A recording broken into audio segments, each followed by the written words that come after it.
Let's take a look at the 3 most common objections to the buyer representation agreement. Objection 1. I don't want to sign anything. I want to be free to work with other agents. When you engage me as your real estate sales representative, you give me the tool that I need to represent you. That means I get to answer you in a paragraph rather than a sentence. Let me tell you what I mean by that. Naturally, when you sign the buyer representation agreement with me, I am contractually obligated to share any information about the seller situation that I find out. For example, if it's a divorce, a relocation, or estate sale, as a sub-agent to the seller, that means that I do not represent you, and of course, I can only answer you in a sentence. I want to be your advocate, not theirs.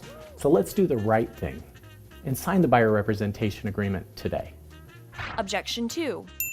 What if I change my mind during this 30-day period? I understand completely. Think of this agreement as a form of going steady, not marriage. If you decide at any time you don't want to go steady anymore, we can just break up. There's no need for a divorce, and you can break up with me anytime if I'm not meeting your expectations. If you feel comfortable with that, we can just go ahead and sign the agreement today. Objection 3. I don't need to work with an agent. I can find a home on my own through the internet. I know how you feel. As you know, over 90% of buyers right now find their properties on the internet.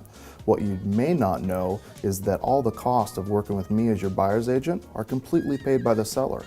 And if you were to work directly with the listing agent or the seller, their job is to sell you the home for the most amount of money. My job as your buyer's agent is to help you buy for the least amount of money in the shortest amount of time, and that is what you want, isn't it? Exercise. Find a partner in class and take turns role-playing each objection.